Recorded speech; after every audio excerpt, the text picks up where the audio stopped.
Morning everybody. Taking it all alright. Wednesday again, workshop Wednesday. Right. Video this morning is,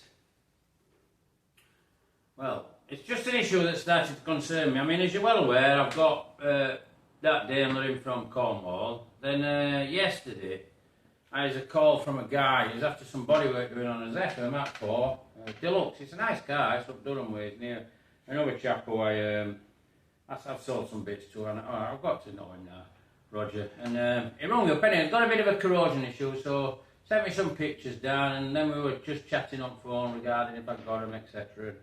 And he wrote about he'd had a running issue on his Zephyr. Now, he says he took it into a place, and when it got into place, they'd had it 4 hours or something, said something like they were up to 600 odd quid with VAT now, and they couldn't know we and they couldn't balance some mixture out, they couldn't get it right. Now, the reason I probably got a bit concerned with this is because I've had the same issue with this Daimler.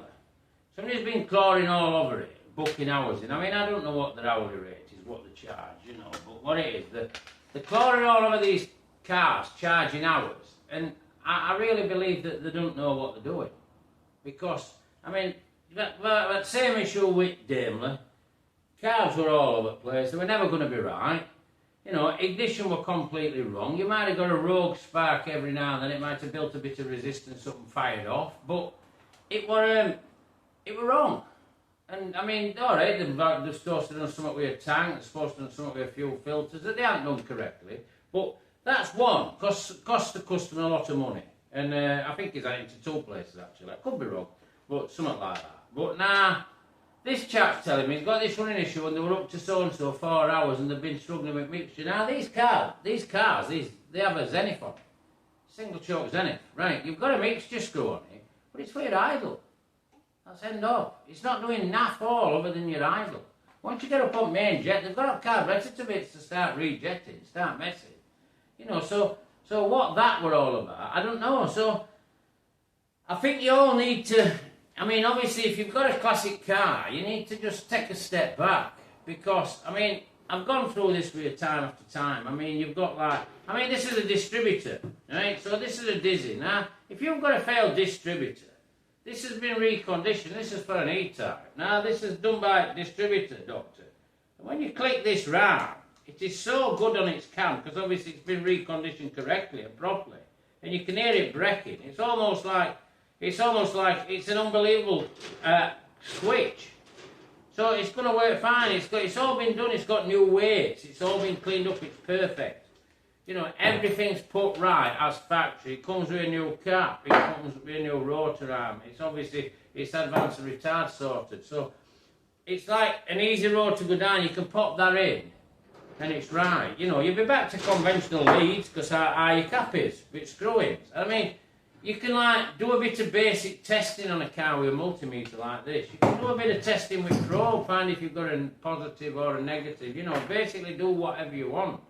You know, a coil, you can bell a coil out, that's a ballast coil, still got ballast resistance, hasn't done it. It only does certain jobs. This one's just a standard coil.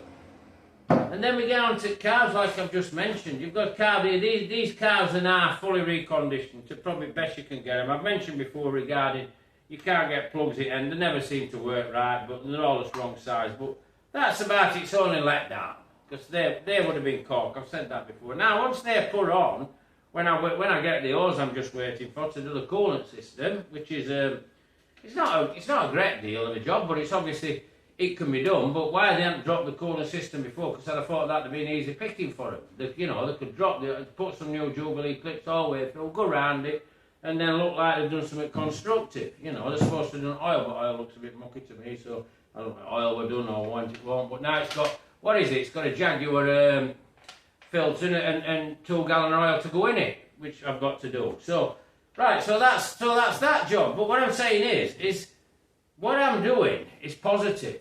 Whenever I work on them, it's because I know what I'm looking for. There's not a lot in a classic car to really get wrong. You know, you get basics like on your, it's like, I mean, I've heard they were overfueling, they were saying on this XJ. Well, they were overfueling because flow types were upsetting, but it wasn't overfueling. It weren't doing note, it was firing, it was picking a rogue spark up, firing, and it were dying. And they were saying that had it going, they hadn't had it going. Cars don't go without a spark. You know what, it's not a diesel. And so, but it's as if people, to be honest, it's as if you're almost walking into this trap. I mean, if you're going to get your car sorted, and you're going to take it in somewhere, just do a bit of background. You know, try and look who they are, what do they do, how old are they, what knowledge have they got, what do they drive. If you take your car to a garage and he says he's a classic specialist, and he's driving a brand new electric Range Rover, well, he ain't much of a classic specialist. And he's got massive overheads to pay for it all, so you're going to have to pay for it. And all he's going to do is provide bodies at a rate and send you a bill for it. So, I mean, something a bit different this video, but it's just like Cornwall, now Durham. Durham's two hours that way. Cornwall's, I don't know, 5 hours that way or more. And I'm getting these calls all the time about these cars. Well, there's obviously nobody to do it. Obviously, but there's not a lot to do. And I'm pretty sure some of you, if you've got a problem, just look around local lads who you're with, if you're in a bit of a club. And I think you're going to get better advice. I'm absolutely convinced you're going to get better advice. That you're going to be pointing you in a proper direction. Go on YouTube, look at some of my videos, listen to what I say. Because you're just handing money over.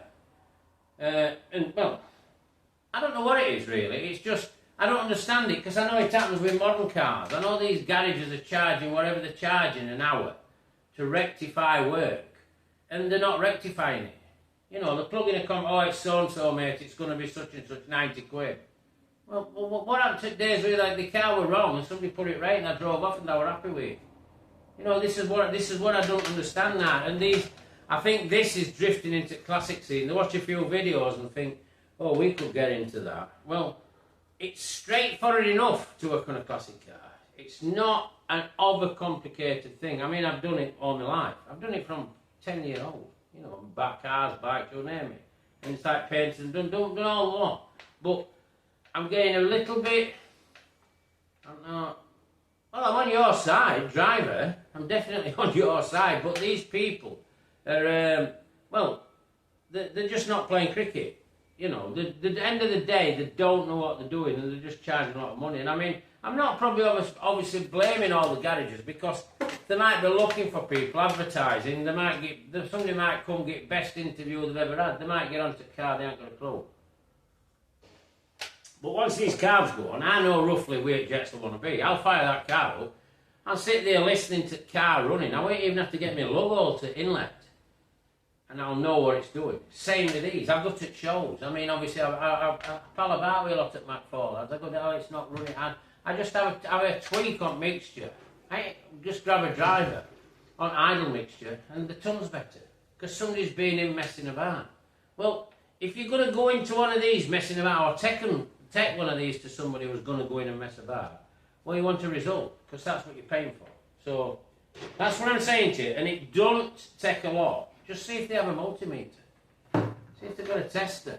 You know, see if they've got a vacuum gauge, a compression tester. Just ask them these sorts of questions. Because it's getting a bit tiresome for me about what I'm hearing and what people are paying and what they're getting. Well, if you want a job done, you want to take it to somebody who knows what they're doing. So just think about what I'm saying. I mean, I've done this, but it's actually Tuesday, this video I'm doing here. It's actually Tuesday, it's not Wednesday morning like I normally do. Now, the reason it's done is because my phone's going in, it's having a new screen and a new battery. Now, everybody was saying, oh, you need a new phone, you're going to need a new phone, it'll be cheaper. But now, I went to a lad up road who recommended, he had a look at the phone, he said, let me ring him back, let me see if I can get bits. He rung me back yesterday and says, I'll sort your phone out, mate, I'll give you a call tomorrow when bits arrive. And he says it'd be 85 quid. Well, that's cheaper than a new phone.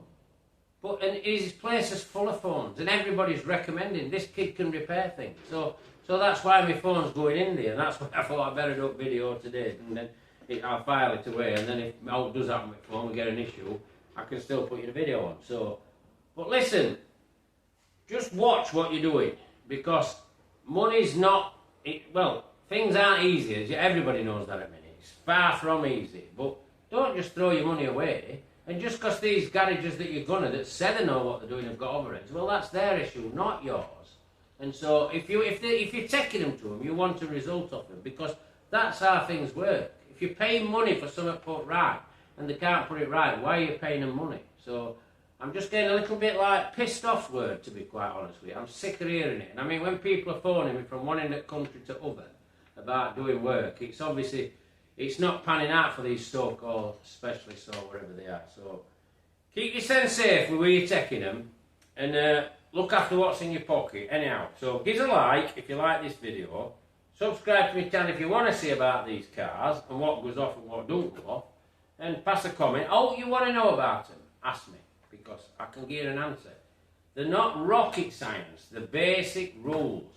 You know, if you've got an absolute engine that's breathing beyond belief, a lot of them will still go for 12 months, 2 years, and probably even more. You know, sometimes to run them might fetch them back to life a bit.